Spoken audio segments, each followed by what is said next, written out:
రాజకీయ రక్తం ప్రజాసేవ ఆలోచన అది దానికి వంశపారంపర్యంగా రావడంలో తప్పు లేదు. అది ఎక్స్పెక్టేషన్ పెట్టుకోవడంలో తప్పు లేదు. దాని ఆలోచనలు కాదు వద్దు అనేటువంటి అధికారం మాకు లేదు. ఎందుకంటే తన ఫ్యూచర్ ఏంటో తను సెలెక్ట్ చేసుకునే అధికారం తనకు ఉన్నది. కాబట్టి ఆ ఉద్దేశంతో తను పెట్టుంటది. కాబట్టి దాన్ని క్వశ్చన్ చేసే అధికారం మాకు లేదు. భవిష్యత్తులో పార్టీ ఏ నిర్ణయం తీసుకున్నా దానికి కట్టుబడి ఉంటాం. కానీ షీఈ్ ఎక్స్పెక్టింగ్ అని చెప్పి పెట్టుకుంది. దాంట్లో తప్ప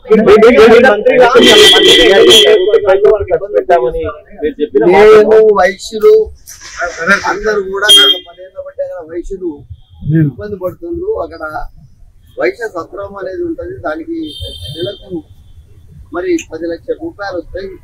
కోట్ల రూపాయలు ఇద్దరే తింటుండ్రు అని వాళ్ళు నా దగ్గరికి లేడీస్ అంతా మొరబెట్టుకున్నప్పుడు నేను ఆ సత్రం దగ్గరికి పోయి ఆ కాగితాలు ఆ కాలం దగ్గర వాళ్ళకు వెంటనే ఇచ్చేసి మరి ఆ అకౌంట్ బుక్కులు వాళ్ళకి ఇప్పించినాక అందులో తల్లి అన్నది, మా వయసులో ఒకటి ఉన్నది, మేము పెట్టేటోళ్ళమే, కానీ ఈ రోజు కుటుంబూరి చేసిన సాయం జీవితంలో మర్చిపోము. ఎలక్షన్ ఇప్పుడు సాయం చేసుకోవాలి చెప్పిన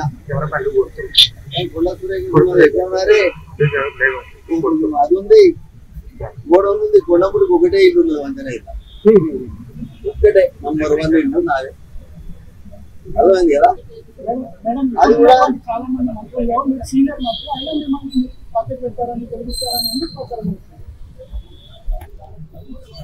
నేనేం కామెంట్ చేయలేదు.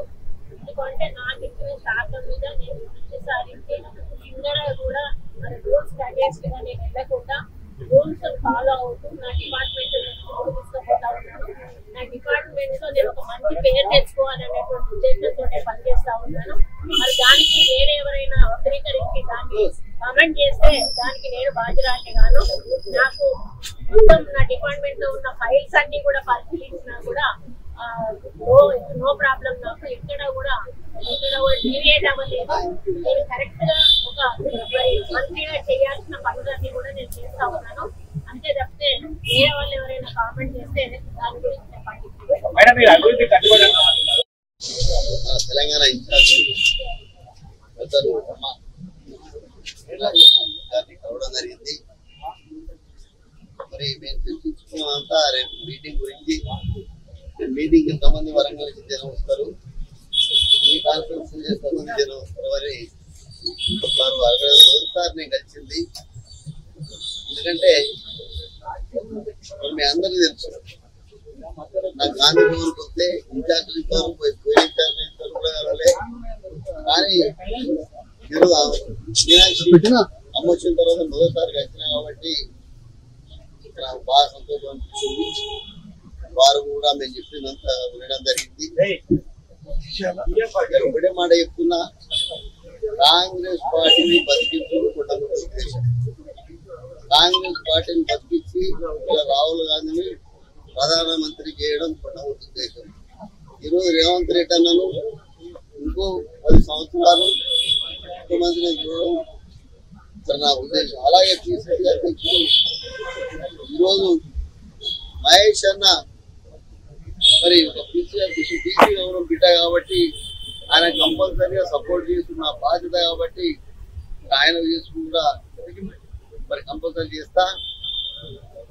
ఈరోజు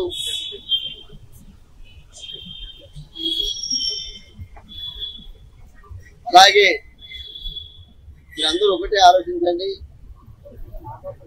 ఎప్పుడైనా కూడా పని చేసుకోవడానికి 2 రోజులు వేస్తారు. అది మీకు తెలుసు. మీకు వ్యవసాయం చేసిన కొండముడికి తెలుస్తుంది. ఎందుకంటే నడిచే ఎత్తునే కొంచెం కొడతాం.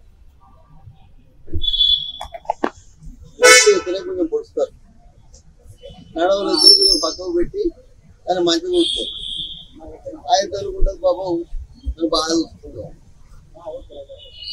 మరి నేను ఒకటే మాట చెప్తున్నా, రేపు లోకల్ బాడీ ఎలక్షన్ లో కూడా వరంగల్ జిల్లాలో కంపల్సరీగా అన్ని కాంగ్రెస్ వచ్చేటట్టు, మరి మళ్ళా ఎమ్మెల్సీగా ఎవరిచ్చినా పార్టీ ఎవరికి ఇచ్చినా గెలిపించినట్టు ఎంపీటీసీలు సర్పంచ్లను గెలిపించే పూర్తి బాధ్యత మరి నేను తీసుకుంటానని తెలియజేస్తూ వారు కూడా చెప్పడం జరిగింది. అమ్మ మీరు ఎక్కడ ఏ అధికారం ఏ ఆదేశం ఇస్తే ఆ ఆదేశాన్ని పాటిస్తా. మరి నాకు ఈరోజు వైఎస్ రాజశేఖర రెడ్డి గారి దగ్గర నుంచి ఇప్పటి వరకు మరి నిబద్ధతతో పనిచేస్తుంది కాబట్టి మీరు కంపల్సరిగా మమ్మల్ని ఉపయోగించుకోవాల్సిన బాధ్యత అని చెప్పి వారికి చెప్తే కంపల్సరిగా మేము ఉపయోగించుకుంటాం. మరి మీ సేవలు అవసరం అని వారు కూడా చెప్పడం జరిగింది. వారికి ఉపయోగిస్తున్నా అంటే దాంట్లో కూడా కూర్చున్నాయి.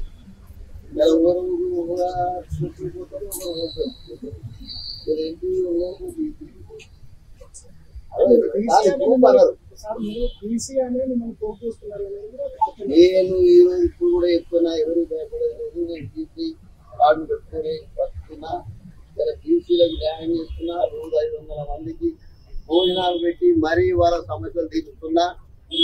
నేను ఎవరు గ్రూప్ ఉండే పొద్దున్న లేస్తే సాయంత్రం వరకు నాకు ఉండేది జనంతోనే ఉంటుంది తప్ప నేను ఇంతవరకు ఏ కాన్స్టిట్యూన్సీ కూడా తిరిగా, ఒక కొండ సూర్య కాన్స్టిట్యూన్సీ కూడా నేను వాడని తిరిగా.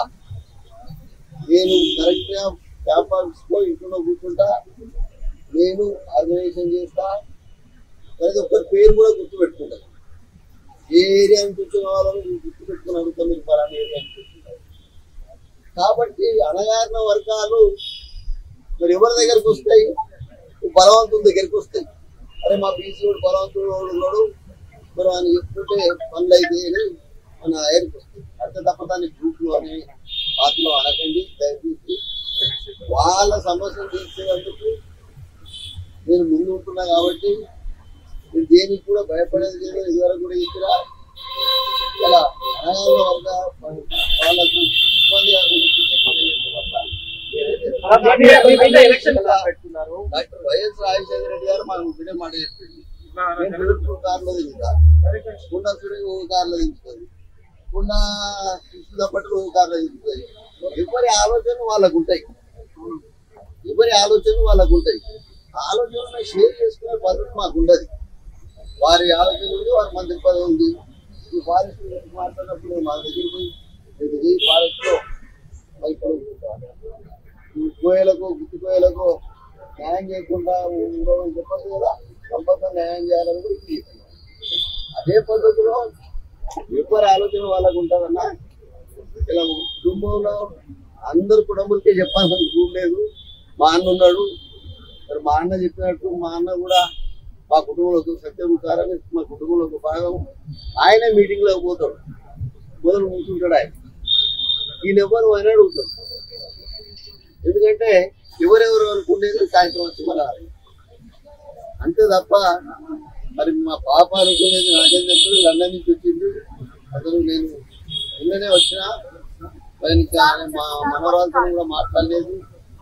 మరి మా నవరాలు అమ్మ అనిపిస్తా. మరి ఇంకా పటేల్ ఏమున్నది అంటే మాది 15 ఏళ్ళు రేఖమ్మ ఎమ్మెల్యే. ఆ ఊళ్ళో గుట్టలు అన్ని కూడా నాకు చెప్పి నా బిడ్డకు చెప్పి తొందరపడి అన్నారు, తొందరపడకన్నారు.